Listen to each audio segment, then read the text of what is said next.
Alright, round 3. Kirby's had a go, Knuckle Joe has gotten an attempt. Now it's time to test Meta Knight's mettle. Is it possible to beat Kirby Star Allies Guest Star Meta Knight without jumping?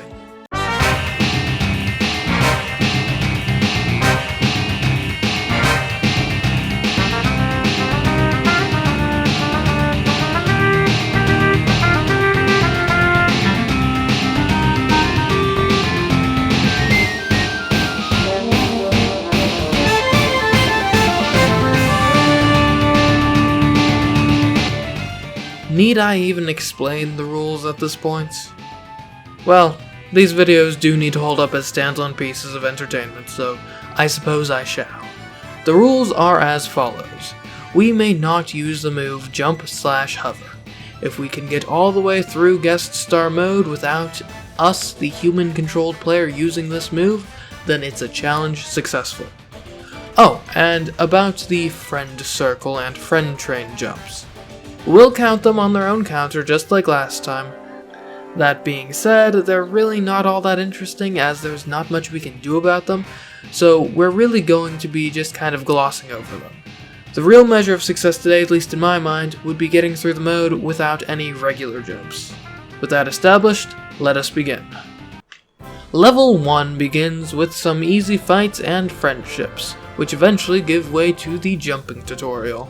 Of course, this should be no problem, as with Meta Knight's sword-based moveset, we should be able to upward/over it no problem. That's not an upward slash. Perhaps we should take a closer look at Meta Knight's movesets. It is true that Meta Knight's moveset shares many similarities with Kirby's sword copy ability. There are, of course, some exceptions. One of which is the omission of the upward slash, which for those unfamiliar has historically been one of the most important moves in our arsenal for avoiding jumps. Instead, we get the up thrust, which has next to no jump replacement utility. That's not to say Meta Knight has no useful jump replacements. He still has the Mach Tornado, which is something, and can certainly be used for clearing minor obstacles. Unfortunately, it's not quite sufficient to clear this one. Luckily, there is one more move that Meta Knight possesses, which can potentially be of use to us. The Shuttle Loop. This one's a bit unwieldy to use, but when used properly, it can get Meta Knight a good distance or height, depending on the needs of the given situation. Overall, Meta Knight does have a couple useful tools in his belt, which will undoubtedly only become more versatile as we pick up friends with elemental abilities to complement them.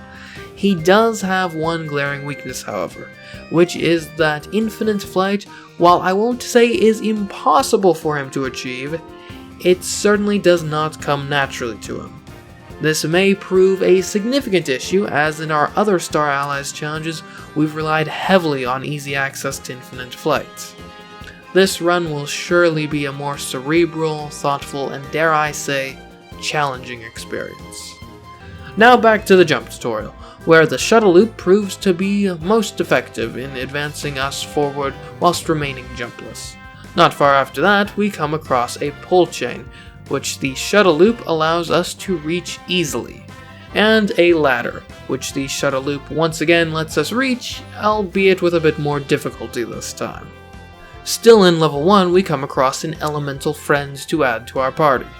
This little guy allows us to power up with the power of fire, and that does one key thing for us. It makes the shuttle loop fly faster and travel a further distance.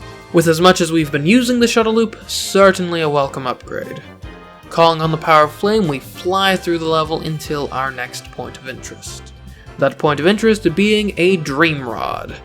Here we get to choose a dream friend to take along with us. For me, the choice was obvious. Rick, Kine, and Ku. This trio of a dream friend gives us access to fire, water, and air. In the past, air gave us the incredible Bluster Sword. Will it be as useful today? Somewhat. When channeling the power of air, Meta Knight's Mach Tornado becomes a high-flying force to be reckoned with. In addition, virtually all of Meta Knight's aerial strikes can give him a decent amount of lift, which can keep him hovering in the air almost indefinitely. It isn't, however, a strict upgrade, as it does make the shuttle loop a bit worse than it is even by default. It would seem that juggling fire and air will be an important part of this challenge going forward. The next major event which occurs is a friend train section. I don't like friend train sections, but this one is actually pretty good as far as they go, for it requires 0 jumps. Soon after that, we encounter Wispy Woods, which is as easy as ever, and then gets stumped by a puzzle screen. You see, you're supposed to follow these arrows down the path with the treasure and reward. Unfortunately for us, the last set of arrows actually leads to ruin, as none of our jump replacements can get us high enough to get through to the door and off the screen if we follow the correct path. Luckily, there is a simple fix, which is to take the wrong path. And there you go. Problem solved. And with that, no more major or novel obstacles exist in level 1. On to level 2. Which starts off with a friend circle that adds 3 jumps to the friend circle / friend train jump counter. After that, we reach a water section, which you'd think would be a nice respite since you can't really jump underwater. Nevertheless, worried I was, not about what lay beneath the waves, but of the surface itself, for none of our jump replacements are well suited to use for getting out of the water. So when given the choice, we try to avoid entering the waters in the first place. Of course, eventually our hand is forced, and we do have to dive into the abyss. After which we are faced with this scenario. A platform which we must get to from the surface of the water, which is just out of reach of what a little press up on the D-pad can reach. And unfortunately for us, neither of our 2 main jump replacements really work in this scenario. Luckily, an upthrust can be done and does somehow give us enough extra height to reach the platform. Continuing on, these disintegrating platforms give us trouble. However, not trouble that can't be flown over. Later, we encounter an absolutely massive shaft that we must descend. Luckily, the updraft allows the aerial moves that normally just allow Meta Knight to hover to instead allow for full-on flight, with gaining altitude and everything. Level 2 is then capped off by a boss fight with Meta Knight. Well, whatever. One cool thing I noticed during this fight is that Meta Knight has a counter move as his down B, and as someone who loves playing as Fire Emblem characters in Smash, that makes me quite happy. And it should prove to be a pretty useful tool against bosses. With careful, conscientious platforming, the early parts of level 3 go by without much incident. Then this part here gave me quite a bit of trouble. I guess I just have trouble landing the Mach Tornado with enough precision for these narrow platforms. It is of course possible, it just gave me a bit of difficulty. It's then not long until we come across another friend train. This one requiring another 14 friend train / friend circle jumps. Then it's another boss fight, and just like that, we're off to level 4. This level opens with an appearance of a consistent foe of ours. Keys. The setup is pretty familiar. A key at the bottom of a valley that can't be delivered to its destination by running or tossing. The solution? Befriending a local Wester to use a whip tornado to bring said key to its door. Continuing along the level, we find a water section, which ended up going alright, followed by a mini-boss rush, which, being comprised of boss fights, of course proved to be of little concern. Then we came to this roadblock, a platform just out of reach of both our air-enabled Mach Tornado and our fire-enhanced shuttle loop.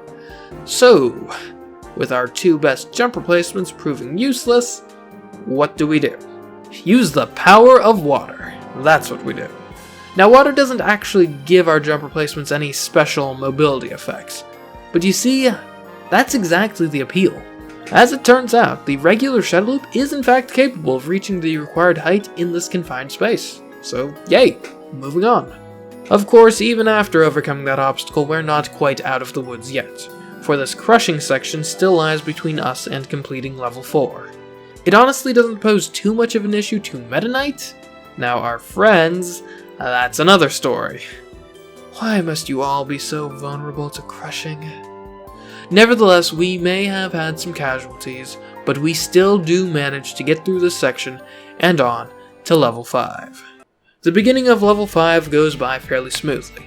Not much in the way of difficult or particularly novel challenges. Until we get here, that is.